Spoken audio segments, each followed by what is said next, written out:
আসসালামু আলাইকুম সবাইকে। আমাদের দেশের প্রধানমন্ত্রী চীন যাবে, রাশিয়া যাবে, ভারত যাবে, আমেরিকাকে ম্যানেজ করে।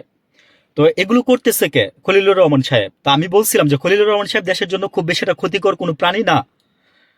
আর খলিলুর রহমান সাহেব কিন্তু বলতে পারেন যে উনি বাংলাদেশে খুব কমই জব করছে।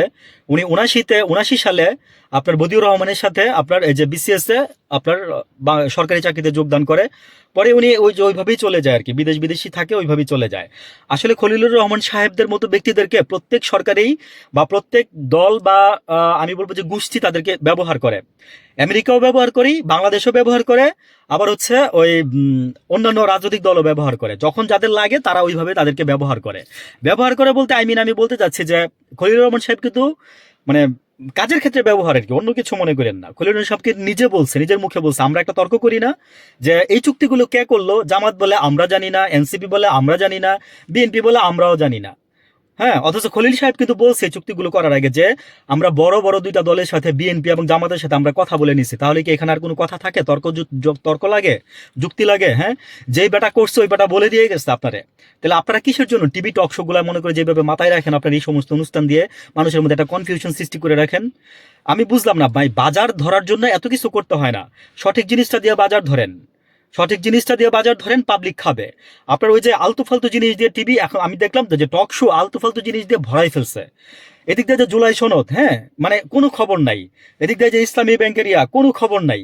মানে যতটুকু আলোচনা হচ্ছে, সমালোচনা হচ্ছে, খুবই সামান্য হচ্ছে, খুব বেশি একটা না।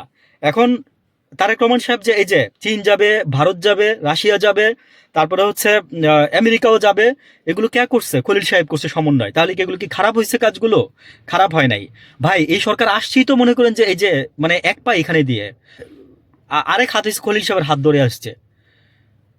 মানে যখন ওই যে বলছিলাম না যে ওই যে ইয়াতে গেছিল ইউনূস সাহেব, মানে আমার সাথে অনেকে বাজি ধরছিলেন 2 তারিখে আরে মানে নির্বাচন হবে না, আমি জিতছিলাম বাজিতে। আমি বলছিলাম যে গলা কাটা ফেলবো, কাটাই লেখা রেখেন যে এই 12 তারিখ মানে যেই ঘোষণা দিয়ে আসছে ইউনূস সাহেব সেই তারিখে নির্বাচন হবে। কিন্তু বিএনপি আসবে এটা বুঝি নাই, ভাবছিলাম জামাত ক্ষমতায় আসবে। কেন জানেন? কারণ জামাতের হাইপ ছিল খুব বেশি। কিন্তু জামাত এখানে আমি বলবো যে মানে জাস্ট পরিচয় দিচ্ছেন আপনারা। মানে এখন ওই ওয়ার্ডটা ইউজ করলাম না, জামাতের মানে সম্মান দেখায় আর কি। আমার জামাতের প্রতি প্রচুর ক্ষোভ আছে। আজকে হয়তো দেশটার এই অবস্থা হইতো না, যদি জামাত ক্ষমতায় থাকতো। অনেস্টলি বললাম কথাটা। মানে বিএনপি যা করতেছে, ওই যে মানুষ বলে না যে এই পিঠ আর ও পিঠ, টাকার এই পিঠ আর ও পিঠ, এটা তো আর ধ্রুব সত্যি কথা বলার কোনো অবকাশ রাখে না। বললাম না যে চাঁদাবাজি কোনোদিন দেশে বন্ধ ছিল না, শুধু একদিন 5ই আগস্ট ছাড়া। প্রতিদিনে চাঁদাবাজি হয়েছে। আল্লাহ হাফিজ।